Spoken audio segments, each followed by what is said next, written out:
but I've been using this phone for the better part of the last week, and I'm going to disagree with the whole premise here, actually.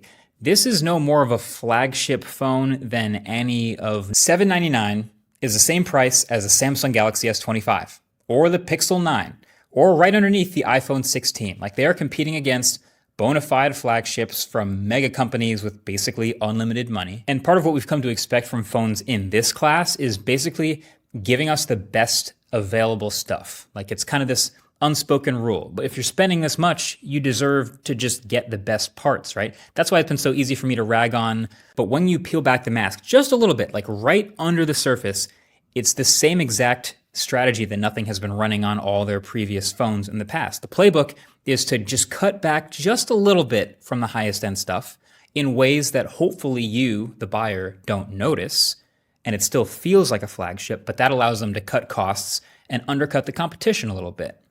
So it works. It's not a bad strategy. It's allowed them to make great phones in the past, but it's just harder to sell that strategy at this price. So for starters, the chip inside, right? It's not the expensive, proven, powerful flagship Snapdragon 8 Elite. I'd say the main reason to buy a Nothing phone is to get a Nothing phone because it's different, it's unique, and I really appreciate that. And I really hope they don't developments. The Phone 3 isn't necessarily the best at one single thing, but everything is pretty good. That's called balance. With that mindset, there really shouldn't be anything lacking here. And if software and features are part of that flagship formula, then you're actually getting more than what you're paying for with this phone. If you want a phone that's going to give you the hardware that you're paying for, then go out there and buy pretty much any other flagship. I define a flagship as the best phone from that specific company. And I do not doubt that the Phone 3 is the best phone that Nothing have ever made. Yeah, sure, it lacks a couple flagship specs here and there, and it might not be for everyone. But at the end of the day, for those of you who do decide to go and buy one for the right reasons, I promise you, you're gonna love this phone. This is TechNick, and as always, I'll catch you forever, it seems. Now, my conclusion about the Nothing Phone 3 after this initial period of testing is that it is very, very, very good, and it deserves that flagship title. It really does. It's well priced. I think the spec choices by Nothing are very smart, and that glyph matrix thing, I think it doesn't matter if it's a gimmick. It doesn't get in the way. If you're never going to use it, you won't even know it's there. However, if you do fancy using it, and I think we will start to see some interesting stuff from Nothing in the future, and I think the community will probably get involved as well and have their own little, their own say in how this thing is used. It's just interesting. Nothing is continuing to make interesting tech. And as a tech reviewer, that is wonderful. But the great news is the fact that it isn't all show. Behind that marketing and the glyph matrix lies a very, very good Android phone, which should be on your list for this year. Now it's over to you guys. Get involved in the comments with your thoughts on the Nothing Phone 3. Hit subscribe not to miss that 1 month later review. And well, I'll see you then. So overall, what do I think about the Nothing Phone 3? Just judging it based on the phone itself, I honestly think it's a great device. It has a lot of meaningful updates compared to its predecessor, the Nothing Phone 2. In fact, it's only 300 ringgit more than the Nothing Phone 2, but it brings along a lot of upgrades all around. Now, if you really want to go and compare it to other devices in the market, like I said, here in Malaysia, we have quite a fair bit of choices, and the pricing is countries. Honestly speaking, when I first heard of the price, I was wishing it came in at 2,999, which would be the same as Nothing Phone 2. I think everything would have been so much more peaceful then. 3,299, I think is slightly steep, but it's still understandable considering the kind of specs that you have in here and the overall experience that you get. Anyway, yeah, that's just my Pixel 9. So, how does it fare? Well, it's definitely a weird one. I for sure, Phone 3 however does two bold design changes. The first is that it completely gets rid of the symmetry, with the camera modules and other components just being thrown in there, kind of like scattered Lego pieces. Which does make for a very unique design, especially when you consider some of the previous symmetry. The second change is that it also completely removes the glyph lights. Even this top one that to me looks like a glyph light that's being turned off is actually not a glyph light, but rather a design element that the designers wanted to bring in to give some homage to the now dead glyph lights. At least this is what Carl told me during our conversation at the Really, the only way that I recommend this Phone 3 is if it just straight up. Phone 3 feels like a bit of a mixed bag right now. Some things I like, some. So overall, nothing about the Nothing Phone 3, at least right now, is blowing me away. I don't think there's anything worse than being ordinary. Did nothing finally go too far?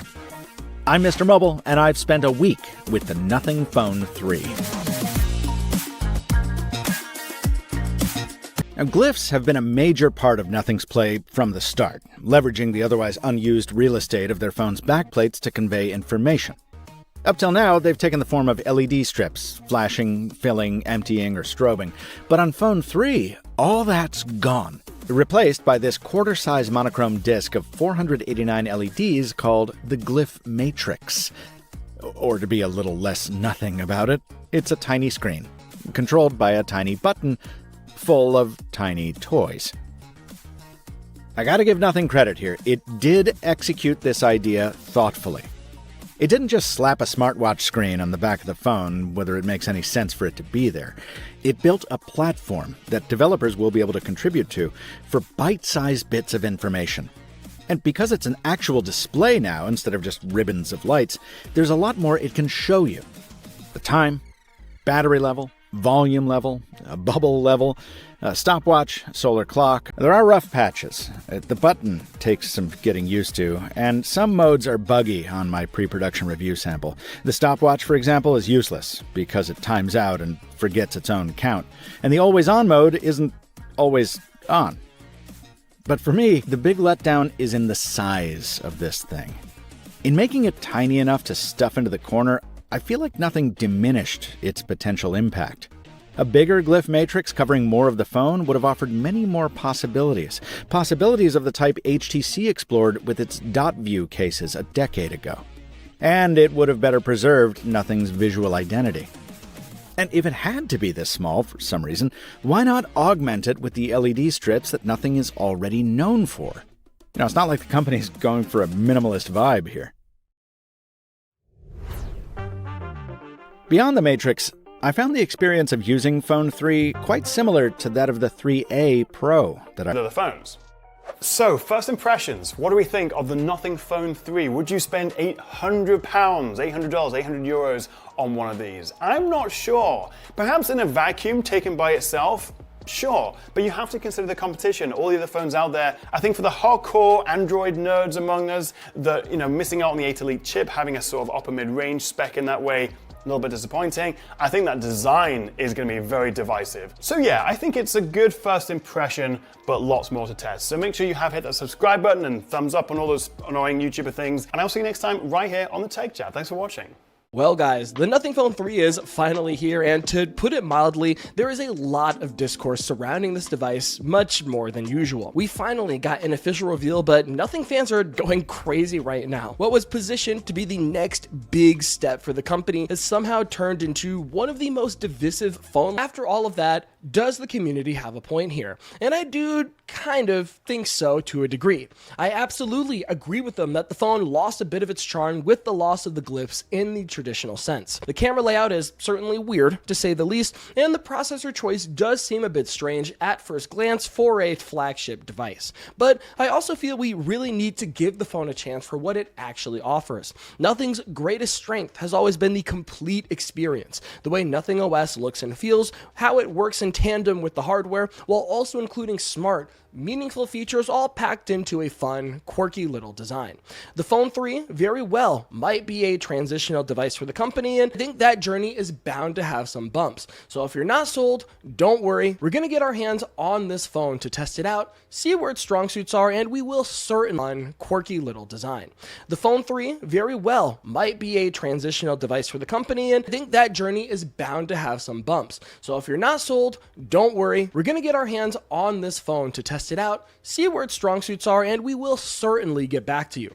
Personally, I do trust Nothing is able to make a good experience in this device, and I do want to give it a fair shot. And hey, even if this design and this whole concept absolutely flops, I do think Nothing will be able to course correct and build something better in the future for the Phone 4.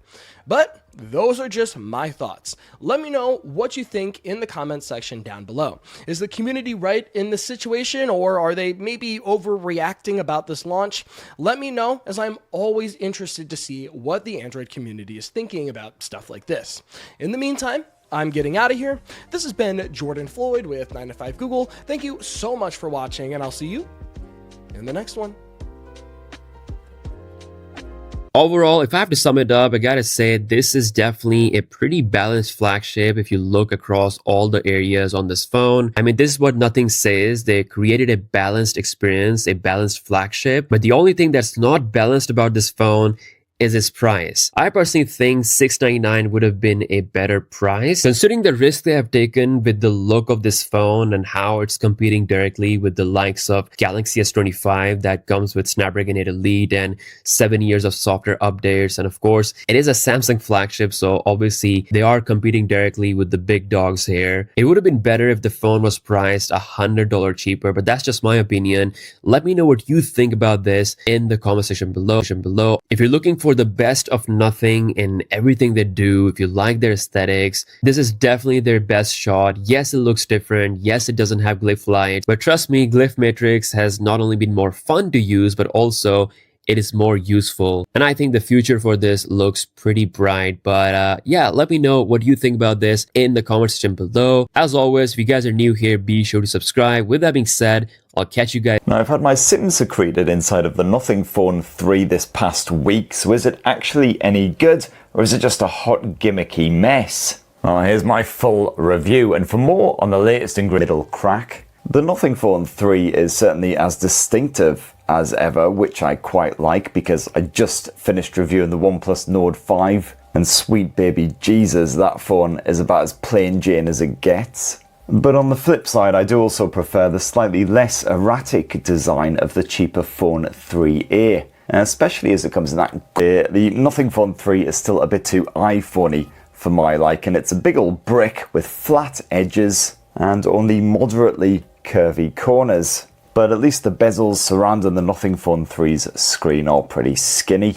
Oh, and the Nothing Phone 3 is as slippery as previous buggers as well. So just as well, it's reasonably durable. You got Gorilla Glass 7i up front. You got Victus around back. Not quite a match for many other flagships which tend to use a Gorilla Glass Victus 2 or a bit of armor or something. But, you know, still pretty scratch resistant and hopefully won't shatter to bits if you do drop this bloody thing. And yes, thankfully, IP68 water and dust resistant, so it can be fully submerged in the drink, no worries.